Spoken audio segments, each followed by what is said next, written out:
President Muhammadu Buhari Friday in Abuja admonished the Economic and Financial Crimes Commission (EFCC) to avoid being used for partisan politics or getting dragged into personal disputes.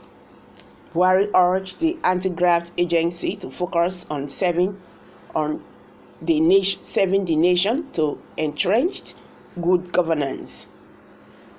The president spoke on Friday at the unveiling of the EFCC's standard operating procedures, policies, and manuals at the State House, as disclosed by the Special Advisor to the President on Media and Publicity, Femi Adesina.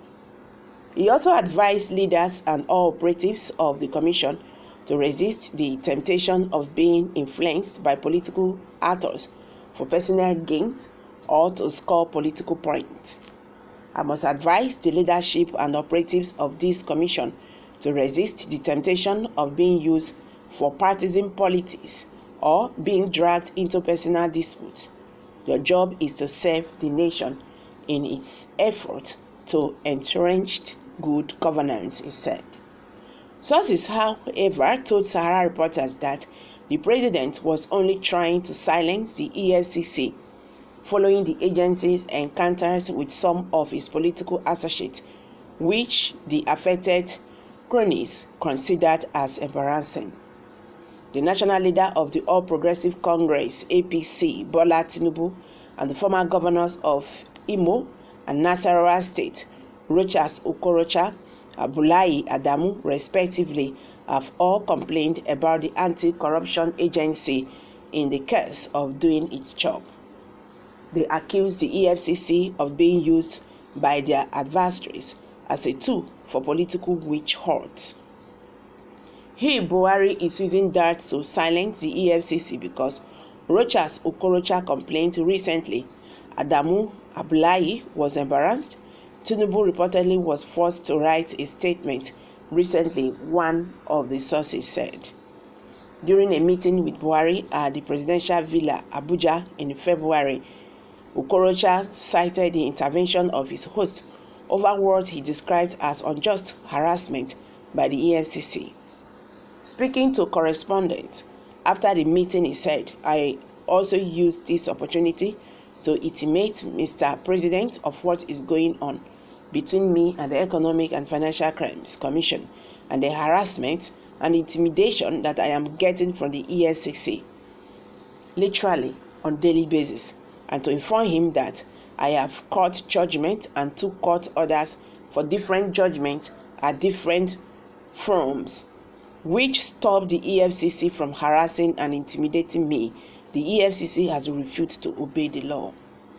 And so, I have to inform Mr. President that the EFCC should be made to obey the law that established it, and without the law, there won't be an EFCC, and the desperation with which they go about any affair that concerning me should stop." And I reminded Mr. President that, recall that some time ago, the EFCC had claimed that they removed the sum of 5.9 billion naira from my account, which the court found out to be untrue. In other words, they were based and they prejudged me on that base. The court ruled and ordered that they should not further interrogate and harass me. This has also not been obeyed. The court ordered the EFCC release my international passport. The EFCC has refused to obey. The court gives damages to me for the sum of 500 million naira for EFCC to pay. EFCC has not paid that. Rather than doing that, on the day of my declaration, the EFCC went on to the press to announce that I am being prosecuted for some criminal charges of 2.9 billion naira and no more than 5.9 billion naira. So I said, as the President of the Federal Republic of Nigeria and one that stands on the side of the law, he should bring this to the attention of the EFCC. The Sahara reporters earlier reported how Adamu the president choice for APC national chairmanship, who serves as governor of Nasarawa State between 1999 and 2007, was in March 2010 arraigned by the EFCC at the Federal High Court in Lafia. The EFCC had instituted 15 billion naira fraud allegations against Adamu and others. The president, however, commended the leadership of the EFCC for securing 2,220 convictions within a year and recovering over 152 billion naira and $385 million. Ladies and gentlemen, I am glad to note that the war against corruption, which is one of the cardinal objectives of the administration, is being strengthened through the institutionalization of operational procedures, particularly as they form the building blocks of transparency and accountability in administration and public expenditure, he said.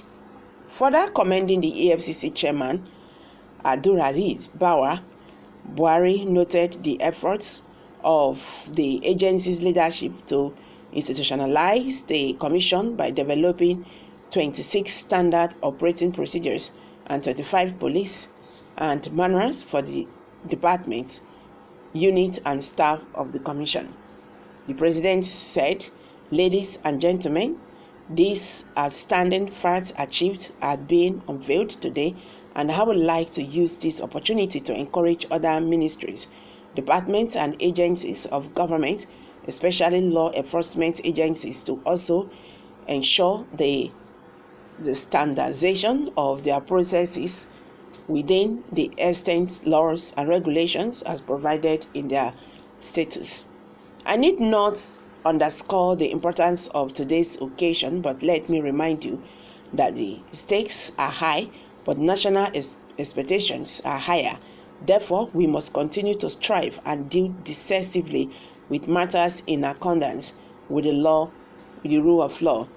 On the part of the government, we shall continue to accord all necessary support to MD in order to ensure the sustainability of the initiative already commenced in actualization of our vision of a corrupt-free society. Let me conclude by saying that the fight against economic and financial crimes in Nigeria is a collective responsibility of all Nigerians if we are to make meaningful progress as a nation. Okay, guys, I'm going to drop it here for now. Kindly share your thoughts with us below the comment section. Don't forget to give us a thumbs up. Thank you very much. Bye for now.